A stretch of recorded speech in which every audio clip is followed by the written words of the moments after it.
Queridos amigos de los medios de comunicación unidos, bienvenidos al primer conversatorio de una serie que tendremos a lo largo de estos meses para poder conocer pues la vida, la obra y sobre todo las cartas pastorales que ha dejado pues nada más ni nada menos Monseñor Arturo Rivera Damas en este espacio, en este conversatorio titulado Artesano de la Paz. Tenemos dos invitados de lujo que estarán compartiendo: Su Excelencia el Cardenal Gregorio Rosa Chávez, Padre José María Tojeira, sacerdote jesuita. Y pues esta primera carta es titulada Cristiano, la Iglesia eres tú. El primer conversatorio sobre la primera exhortación pastoral. Y pues bienvenidos, qué gusto poder tenerles acá. Cardenal, bienvenido. Muy contento de estar acá este día porque Rivera merece un homenaje realmente extraordinario, un hombre ignorado por muchos que dejó una huella imborrable. Tratamos de rescatar esa memoria en estos programas que gracias a ustedes vamos a poder enviar al país entero y al mundo entero. Estamos muy contentos de ser parte de esta linda iniciativa. Gracias por estar con nosotros esta mañana, quienes están viendo esta transmisión. Padre José María Tojeira. Buenos días y encantado de estar con ustedes, con el señor Cardenal especialmente.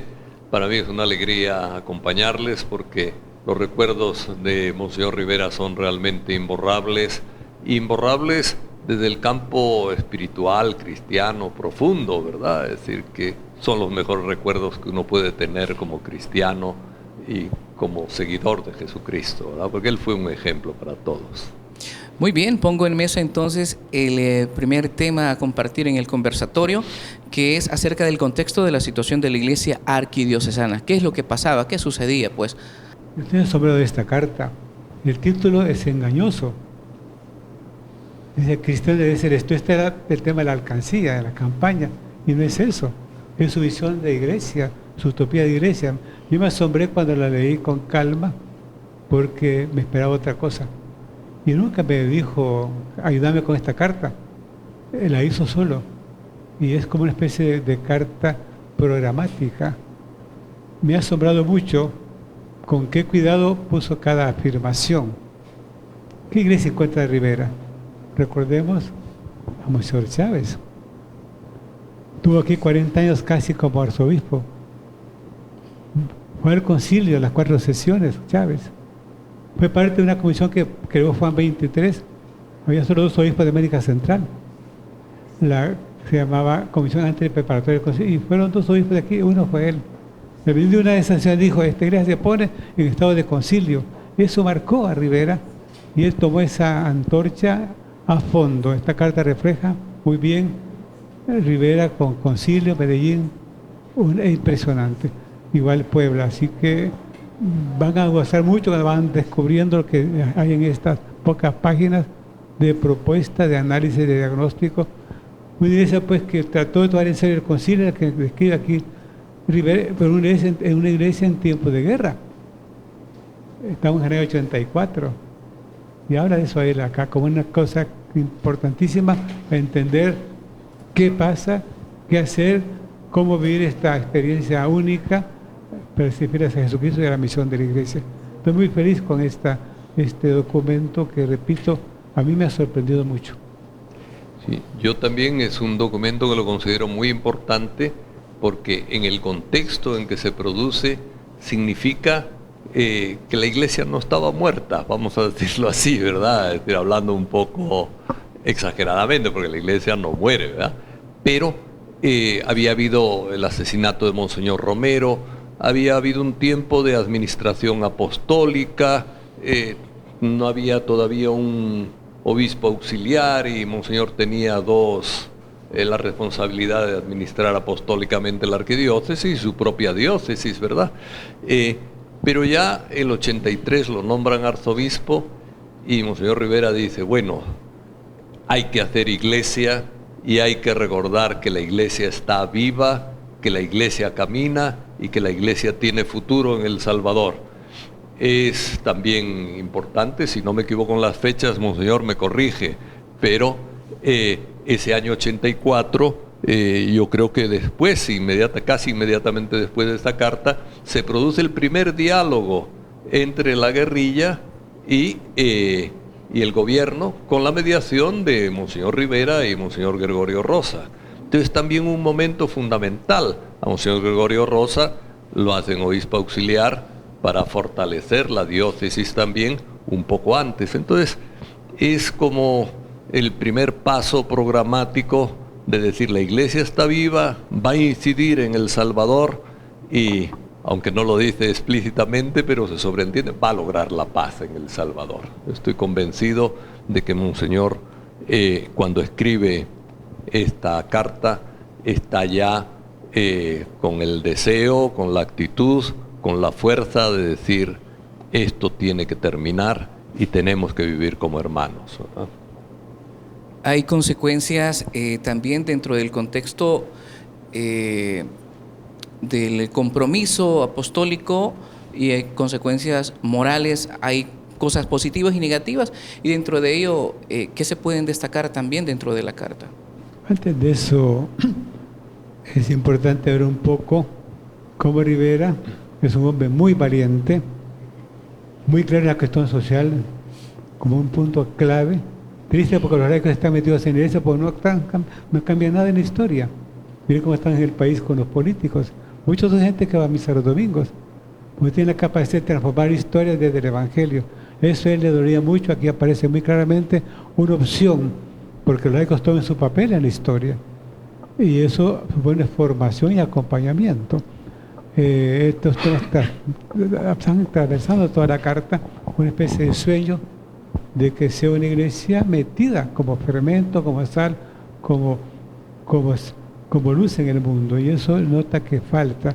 Por otra parte, Monseñor Romero no tuvo tiempo de armar su pastoral. Romero tenía desconfianza de Rivera cuando él comenzó como obispo auxiliar.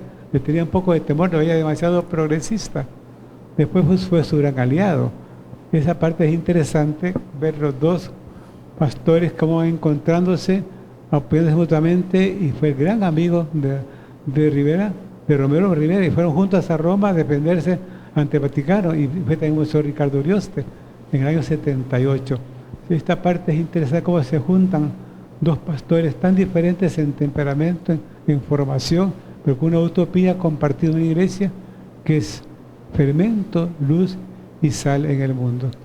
Llama mucho la atención dentro del contexto que hay documentos que forman parte de un cambio radical. Hablemos del Vaticano II, de Medellín, de Puebla. Padre José María Tojeira, al respecto, ¿cómo también se interpretó o a lo mejor cómo lo hizo vida Monseñor Arturo Rivera Damas? Bueno, Monseñor Arturo Rivera y Damas estuvo en las últimas etapas del concilio, que fueron las fundamentales del concilio. Al principio hubo debate, hubo algunas propuestas de parte de la Curia Vaticana que fueron discutidas, se hicieron cambios y al final salió esa síntesis extraordinaria, ¿verdad?, que conserva una gran actualidad hoy en día, que es los documentos del Vaticano II, la Gaudium et Spes, la Lumen Gentium, la Dei Verbum. Es decir, son textos que uno los lee y parece que están hechos para responder a la realidad actual, ¿verdad? Es decir, incluso aunque no haya en el Vaticano la experiencia de algunas cosas de la actualidad. Por ejemplo, todo este mundo de Internet no existía en tiempo del Vaticano II, ni los padres conciliares pensaban en ello, pero hablan con mucha claridad de las transformaciones excesivamente rápidas que está sufriendo el mundo actual. Es decir, y entonces uno lo lee y lo aplica a la realidad actual, que sentimos que siguen las transformaciones rápidas en el mundo. Entonces yo creo que Monseñor Rivera captó profundamente esa realidad y quería que las transformaciones en el mundo fueran realmente en la línea del Evangelio, que era la misma línea, como muy bien decía el señor cardenal, que había vivido tan intensamente Romero y que habían vivido juntos en una amistad muy profunda los dos. Yo estoy releyendo la historia de Monseñor Romero, ¿verdad? Y llama la atención, es decir, esa unidad que tenían dentro de la conferencia episcopal para las elecciones de cargos dentro de la conferencia, etcétera. Era una unidad muy profunda entre los dos, ¿verdad? Es decir, y Monseñor Romero, ¿cómo apoyaba a Monseñor Rivera, verdad? Incluso a veces con cartas de protesta cuando en la conferencia episcopal se cambiaba alguna cosa que daba la responsabilidad a Monseñor Rivera, pero de repente por distintas formas de opinión se cambiaban algunas cosas y Monseñor Romero protestaba, insistía, etcétera. Muy bella la comunión entre los dos, y realmente yo creo que Monseñor Rivera veía en Monseñor Romero una expresión de por dónde quería el Vaticano II que fuera la Iglesia, ¿verdad? Esa Iglesia pueblo de Dios, encarnada en la relación con toda la gente, con una opción preferencial por los pobres. Monseñor Romero había estado en Puebla y había vivido también con mucha emoción todos los debates en Puebla sobre la opción evangélica que había que tener en favor de los pobres.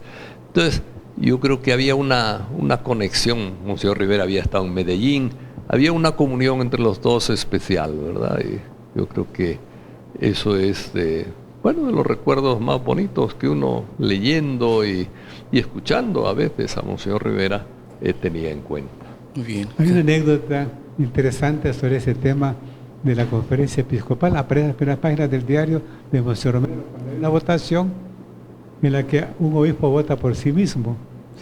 Y luego entonces se logra que quede elegido tal obispo como presidente de la conferencia.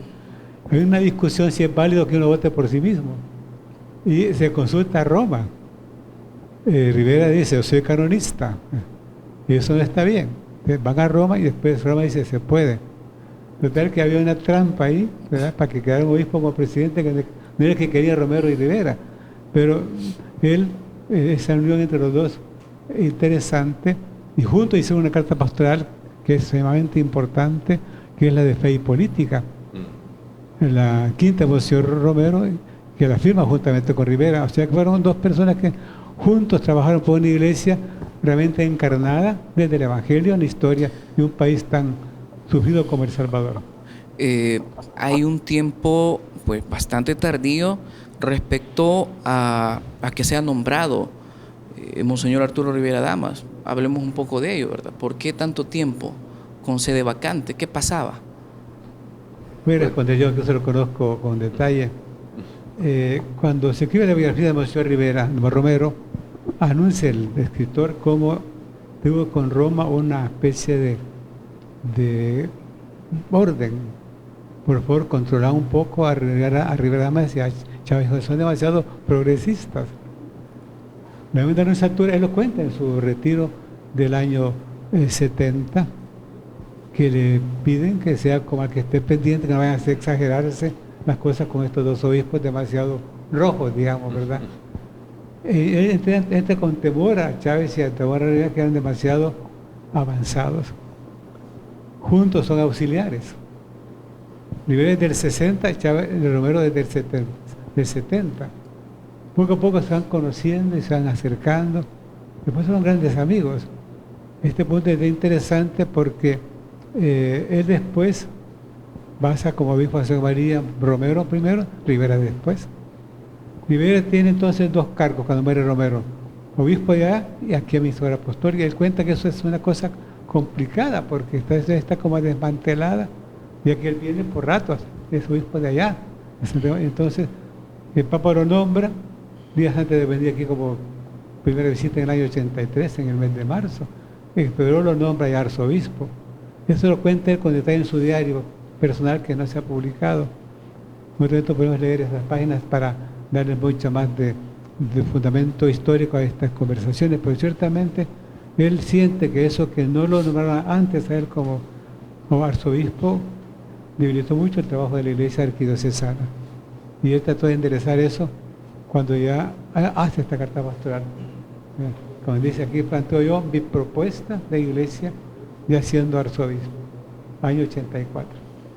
Sí, yo creo que había miedo de la realidad y desconcierto después del asesinato de Monseñor Romero. Por otro lado, no es así ningún secreto, bueno, ya decía algunos detalles el señor cardenal, que había una desunión en la conferencia episcopal, ¿verdad? Y entonces yo creo que el Vaticano estaba un poco con dudas o esperando a ver si se tranquilizaba un poco la situación, etcétera. Pero claro, eso iba en parte desanimando a la gente. Yo creo que ya el nombramiento de Monseñor Rivera fue un caer en la cuenta del Vaticano que tenían que tener a alguien de peso, alguien con fuerza espiritual, moral, ética, al frente de la arquidiócesis, ¿verdad? Que era necesario pues emplear a fondo a una persona, diríamos en términos así, generar un peso pesado, ¿verdad? Es decir, alguien que realmente pudiera tener impacto. Y Monseñor Rivera era de esa categoría de personas, ¿verdad? Es decir, yo recuerdo que es muy bonito la amistad que tenía él con otros obispos también de Centroamérica, Monseñor Rivera, porque lo hicieron obispo tan joven a él, auxiliar, que fue muy utilizado, bueno, como Monseñor también Gregorio Rosa, ¿verdad? Que lo hicieron obispo muy joven y entonces se hizo muy popular y muy conocido en toda América Latina, ¿verdad? Es decir,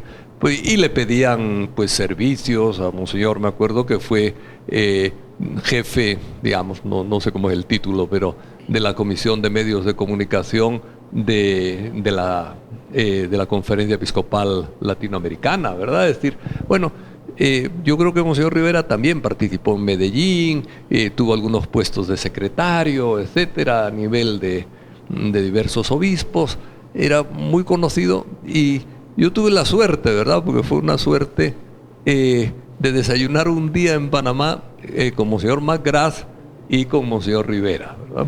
En la casa de Monseñor Magras. Monseñor Magras había sido un buen teólogo, gran teólogo, y había tenido una participación muy activa en el Vaticano II. Y se pusieron a hablar los dos sobre el Vaticano II y era una maravilla oírles, ¿verdad? Es decir, qué confianza y qué amor a la Iglesia y al mismo tiempo qué realismo, ¿verdad? Y qué paz con la que vivían a veces circunstancias que podían no gustarles dentro de la Iglesia, ¿verdad? Es decir, pero a mí me impactó muchísimo, ¿verdad? Y entonces decía yo, bueno, qué bueno que pusieron a Monseñor Rivera de arzobispo, ¿verdad? Es decir, porque realmente ponen a una persona de una paz interior, de una serenidad y de una confianza en la Iglesia como institución fundada por Cristo y que las puertas del infierno no prevalecerán contra ella, que dice el Evangelio, pues realmente uno sentía una gran satisfacción en eso. Hay un peso grande pues en los hombros de Monseñor Arturo Rivera y Damas por el compromiso que tiene de asumir la responsabilidad de llevar y dirigir a la Grey Amada con compromiso, sobre todo sobre las palabras que para muchos no son tan alentadoras o no les gusta escuchar cuando se habla de justicia social, donde se habla de derechos humanos. Este contexto, cardenal y padre, fueron los que él vivió y que asumió con una responsabilidad y sobre todo con un amor, este contexto. Hay una cosa que muchos no saben, que pasó después del concilio en los continentes del mundo. Solo nosotros recibimos el concilio oficialmente, estudiando cada documento desde nuestra realidad. Solo nosotros, de Israel a Medellín. Monseñor Rick Chávez, como decía antes, dijo, esta iglesia se pone en estado de concilio. Y tomó en serio Medellín, eso nos trajo el martirio. Esta tesis que parece tan exagerada, la aceptó Monseñor Sáenz en la calle. Estamos en el plan pastoral, bajo su dirección. Yo tenía la parte histórica y fuimos a contar lo que habíamos descubierto. Mire, Monseñor, esta iglesia, por tomarme sincero, tuvo el martirio. Y dijo, es verdad, es cierto eso. Esta parte, ahí entran por los jesuitas en los últimos años ya de nuestra historia con Rivera. Y una frase que decía Monseñor Rivera, la repitió Tojera hace un momento: la iglesia entierra a sus perseguidores, ¿verdad? Ortega pues ya pronto se va a morir, los jesuitas van a seguir, la iglesia va a seguir. Entonces esta convicción de que tenemos nosotros una garantía de que lo que hacemos tiene una permanencia que nadie puede destruir, da una seguridad, una tranquilidad, una confianza Hace poco fue San Juan Bautista, su martirio. Jesús no impidió que lo mataran. Romero tampoco impidió, necesitamos esos testigos que dan credibilidad. Y Rivera está dispuesto a eso. Cuando estábamos los sábados preparando la homilía, después de la cena, rezamos rosario en el arzobispado, en el parqueo, dijo, ¿qué vamos a decir mañana? Estos temas vamos a tocar. Me decía a veces, por esto nos pueden matar. Pues lo tenemos que decir. Y le va a tocar a usted, me decía a veces, cuando nos tornábamos en el púlpito, con usted tranquilidad, veía que la muerte era posible en este país para que estábamos tratando de ser pastores, un pueblo que tenía tanto sufrimiento y necesitaba pues sentirse estar acompañado. Ese fue un hombre tranquilo, Basilio vivió también la ofensiva del 89 con una tranquilidad, no aceptó seguridad, no aceptó que fuéramos hasta la estructura de refugiados, pero no quiero que sea. Creo que ese tipo de pastor, ese talante, marcó a esta iglesia y eso pues le dio a la iglesia una credibilidad que aún sigue pues muy presente en mucha gente que fueron parte de esa experiencia martirial de la iglesia arquidiocesana. Es un punto maravilloso que vive en Medellín, de verdad. Yo dos cositas quisiera añadir a lo que dice el señor cardenal, porque comulgo totalmente con él en esa percepción de Monseñor Rivera, ¿verdad? Una es anecdótica, ¿verdad? Pero es igual casi, ¿verdad? Después de que mataron a los jesuitas, yo me reuní varias veces con él me daba mucho ánimo y tal, y me decía, vamos a programar lo que vamos a decir. Entonces, tú vas a decir esto, yo voy a decir esto otro. Yo lo digo el domingo en la misa y tú sacas un pronunciamiento el miércoles para que dure el efecto toda la semana, decía. Y luego añadía al final, por estas cosas nos pueden matar, Tojeira, pero ellos van a quedar con las orejas calientes. Es decir, tenía un sentido del humor, incluso en medio de lo trágico, ¿verdad?, que era la situación, que uno le alentaba mucho, ¿verdad? Porque yo creo que no hay nada más estimulador que el conservar el humor aún en medio de situaciones muy difíciles. Y la otra cosa que quisiera añadir, como mencionaste, todo su apoyo a los derechos humanos, es que sabía elegir a la gente, ¿verdad? Sabía elegir a auxiliar, sabía elegir a María Julia Hernández como directora de Derechos Humanos, es decir, sabía elegir a Fabián Amaya, a Urioste, es decir, sabía elegir alrededor de él a realmente una fuerza moral religiosa impresionante que le respaldaba y que multiplicaba también la eficacia de Rivera en su trabajo, ¿verdad? Eso es muy bonito de él en el campo de derechos humanos, en el campo de la colaboración cristiana. Hoy le decimos sinodalidad. Él realmente era un ejemplo de sinodalidad con sus colaboradores. Hay un punto que también se pone en la mesa en este conversatorio y es el hecho de esas consecuencias sociales de lo que se ha estado hablando, pero también de las consecuencias morales. ¿Qué sucedía también con algunos religiosos, sacerdotes en este contexto? Algunos querían seguir o no querían seguir. ¿Cómo estaba también? Porque hay que darnos cuenta que la iglesia era perseguida y amenazada en un contexto. ¿Cómo se vivía? Hay una cosa interesante, yo era todavía rector, no era obispo, y creo que se reunió en el seminario. Fui a la reunión, fui invitado por Monseñor Rivera, y en el tiempo que había estado de sitio, prohibido reunirse, y varios países, Monseñor, prohibido los del país, que no se puede hacer nada, ni siquiera rezar el rosario. La gente no puede reunirse, está prohibido. Él intuyó que era una trampa para escaparse y hacer tal vez, pero decidimos fuera del país, y les dice, hay que quedarse. La gente sabrá que el Padre está ahí y habrá quien rece por sus muertos. Una respuesta sumamente sabia y profunda, también con cierta ironía, ¿no? Ustedes están huyendo de su compromiso de pastores. Pastor, decía Romero, que estaba en este sufrimiento. Estar ahí era la clave para que uno tuviera pues capacidad de ser pastor. Y eso a mí se me quedó tan grabado, que sabía quiénes querían irse, conocían tampoco sus motivaciones políticas también, en esa época tan polarizada, y que había en el fondo un deseo de hacer por ese tiempo por el país por la izquierda, más que ser pastores. Después, por supuesto, fueron ya las cosas tomando su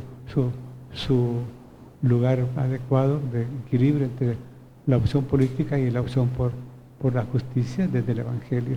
Esa parte me encantó mucho, como él, y me imagino yo a la gente atacada por el gobierno o por la guerrilla, muriendo, y el pastor ahí, que a ver quién rece por sus muertos. Esa frase me quedó muy grabada, porque fue muy sabia.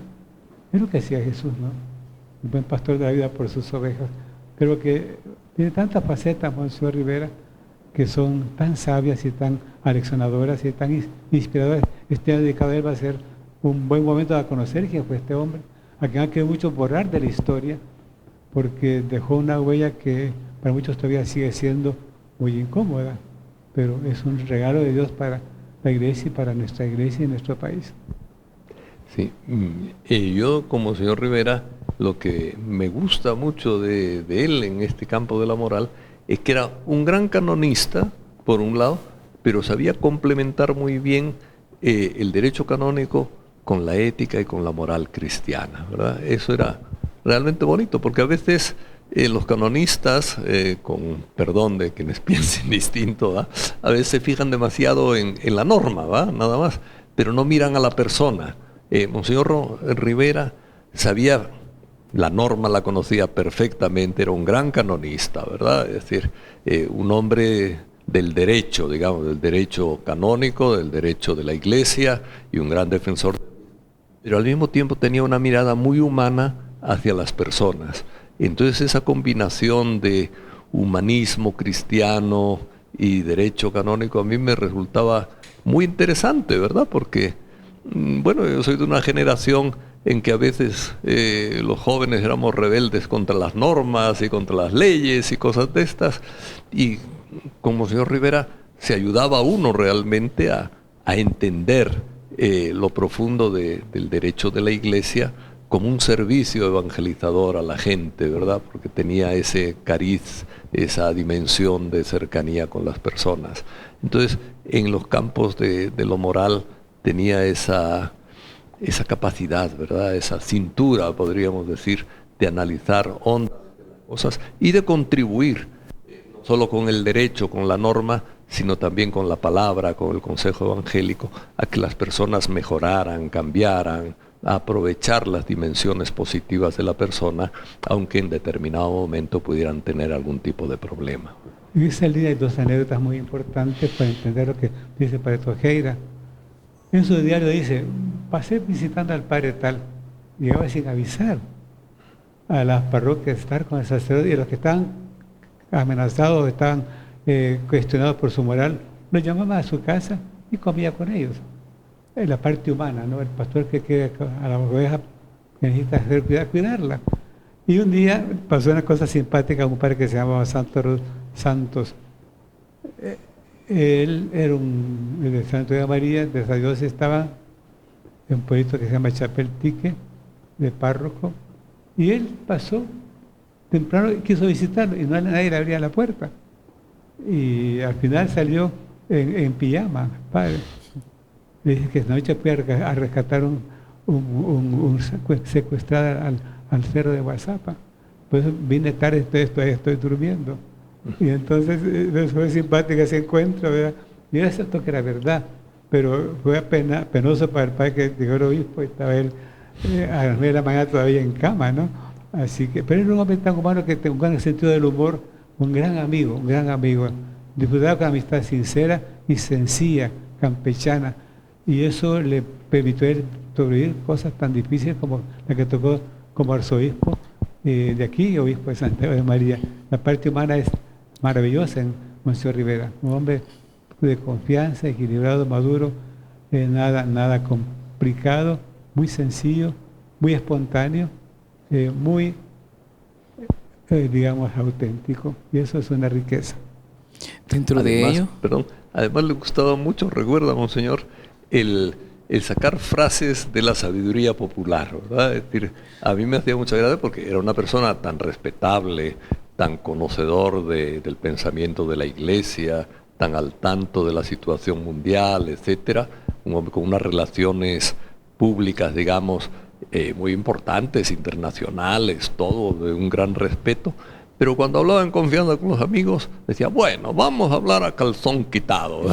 Es decir, utilizaba estas frases, o me acuerdo una vez que, cuando pidieron que lo sacaran a usted y a Monseñor Rivera fuera del país. Y entonces, Fiscal Colorado. El fiscal, Colorado. sí. Y entonces, él dio unas declaraciones de tipo legal, canónico y de principios del derecho universal, ¿verdad? Es decir, bueno, destrozando la posición del fiscal. Y después, hablando ya con los amigos, le decía uno, bueno, felicidades, monseñor, qué conferencia tan buena dio frente a la propuesta de ese señor. Y decía él, sí, es para que no piensen que somos indios con mitra.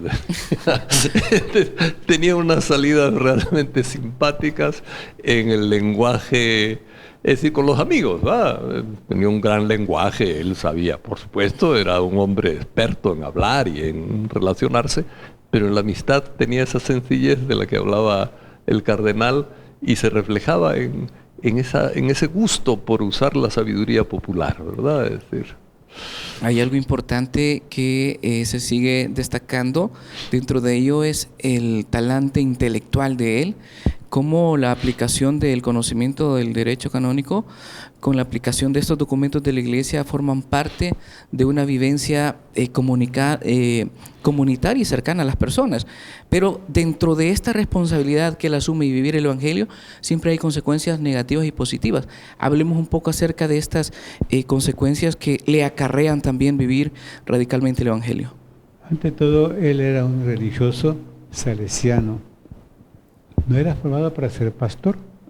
Él era profesor de Derecho, después dirigió el teologado de los salesianos de Guatemala. No estaba formado para ser pastor. Cuando lo llaman, está en Guatemala, cuando lo nombran al obispo auxiliar, el Papa Juan XXIII. Y cómo fue transformándose ya, para ser el pastor que estamos ahora recordando, una evolución en él desde una experiencia más bien académica. Entonces, cómo fue entrando en el corazón de la gente con sus problemáticas. A mí eso me maravillaba porque no era su estilo, no era su formación, era un religioso de una comunidad. Y él era un hombre con una capacidad de análisis impresionante, y en su carta aquí aparece cómo ve ciertas fallas en la Iglesia, a nivel de los que somos miembros de la Iglesia, dirigentes de la Iglesia. Ahora, por ejemplo, habla de la gente cobarde, que tiene miedo a la política, y por eso las cosas no cambian.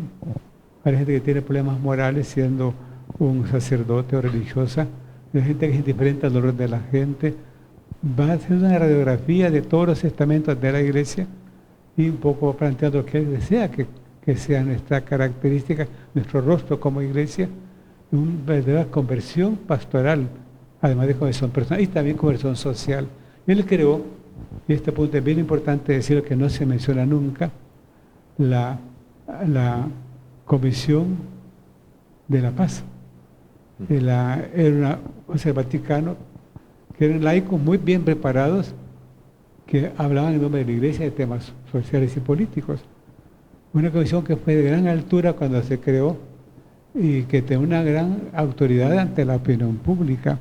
Ciertos temas los tocaban ellos, no los obispos. Eso no lo tenemos ahora. Gente que habla en nombre de la Iglesia, congregación de la Iglesia. No tenemos eso hoy. Una comisión de la paz. Él la dirigió en la arquidiócesis, tuvo gente realmente prominente como miembros, con una autoridad para opinar de temas difíciles, de una forma con gran autoridad y con gran competencia y gran sentido de iglesia. Esto ha desaparecido hoy, y él lo lamentaba mucho porque notaba que el mundo iba por otro lado y la Iglesia estaba como encerrada en su sacristía sin marcar. Él marcó la historia, y lo que tuvo con iniciativas a ese nivel fueron admirables, como el debate nacional por la paz y el proceso de paz que él lo logró lanzar. Son dos cosas que él hizo que van totalmente en contra de la dinámica que encontró él cuando llegó como arzobispo, una iglesia más bien como replegada, temerosa, a veces también acomodada, ¿no? Instalada. Y es aquí aparece este diagnóstico de él diciendo que necesitamos salir de todo esto para ser una iglesia que sea luz sal y fermento, que es esperanza para la gente, sin dejar de ser la iglesia de Jesucristo, auténtica en su identidad.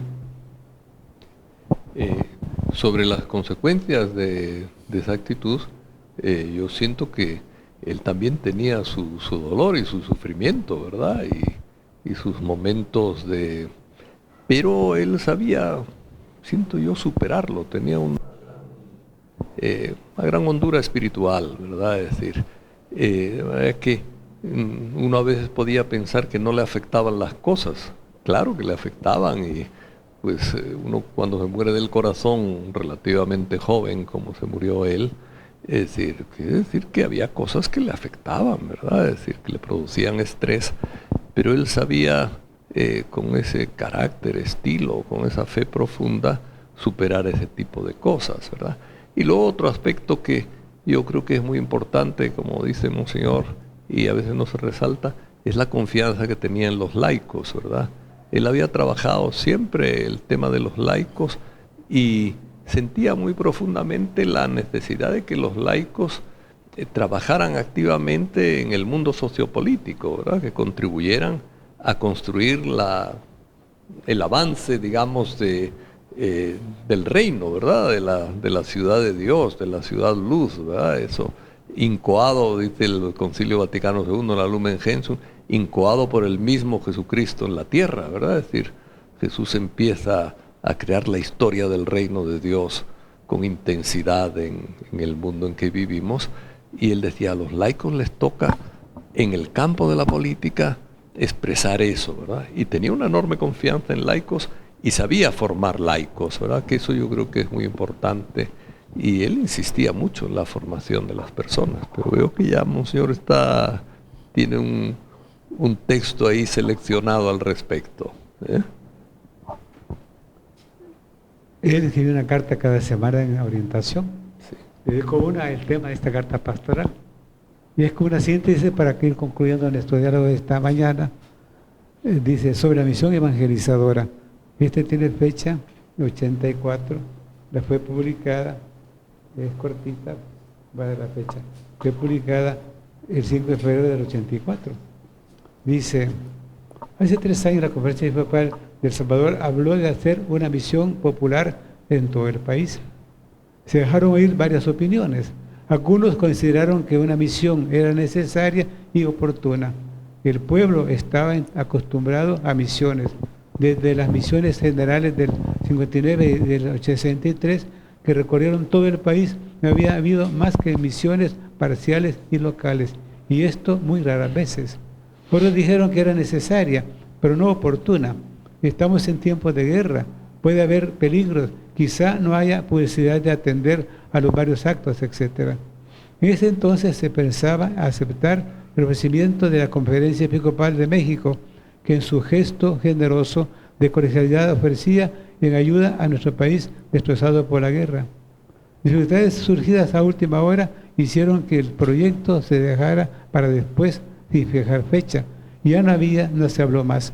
La jornada de reflexión sobre la experiencia de la Iglesia panameña en la campaña anual de promoción económica en favor de las obras diocesanas y el énfasis puesto en la previa evangelización ha movido al suscrito y a la comisión organizadora a prescribir una misión evangelizadora con 4 objetivos, ¿está? Resumiendo la carta. Primero, que todos nuestros católicos se sientan iglesia. Segundo, que se conozca y forme esa iglesia a través de la palabra, buscando la conversión. 3, conseguir más agentes de pastoral. 4, ayudar a las necesidades de la iglesia. Hay modalidades que diferencian esta misión y de las que conocemos tradicionalmente. En primer lugar, los misioneros no vendrán de fuera, sino que serán los mismos sacerdotes, religiosas y laicos que trabajan en la vicaría. En segundo lugar, se hará a través de visitas a domicilio a cada hogar y a través de reuniones familiares. Y tercero, se les repartirá material de reflexión o se indicarán los textos bíblicos que hay que reflexionar. Al final dice él, creemos que hay que comenzar a andar en el camino, se componen las cargas. El refrán popular que decíamos el padre Trujillo, ¿no? Así fue como se anunció de lo que estamos ahora comentando, esta carta pastoral. que engaña, porque decirlo es como que fue de colectar fondos, no, era la misión evangelizadora, lo otro viene después, que es la segunda carta. Muy bien, dentro del conversatorio queremos agradecer, Padre José María Tojeira, Cardenal Gregorio Rosa Chávez y a todos los amigos que están fielmente conectados. Este conversatorio, una serie de conversatorios que tendremos a lo largo de estos días, será porque queremos recordar, pues es de grata presencia, Monseñor Arturo Rivera Damas, artesano de la paz. Este es el nombre que lleva el conversatorio y que hemos reflexionado solamente 5 puntos de lo que es la primera carta pastoral, Cristiano en la Iglesia eres tú, en donde destacamos pues parte de las consecuencias del contexto, consecuencias positivas, negativas, y de lo que viene más adelante, lo que es el plan para la evangelización pastoral, cómo se va a implementar. Eso lo vamos a seguir conversando más adelante. De antemano, muchísimas gracias, de verdad. Hoy iniciamos esta serie de espacios dedicados a conocer, a reflexionar y tomarnos el tiempo de escudriñar estas cartas pastorales que vaya de mucha riqueza. Padre José María Tojeira.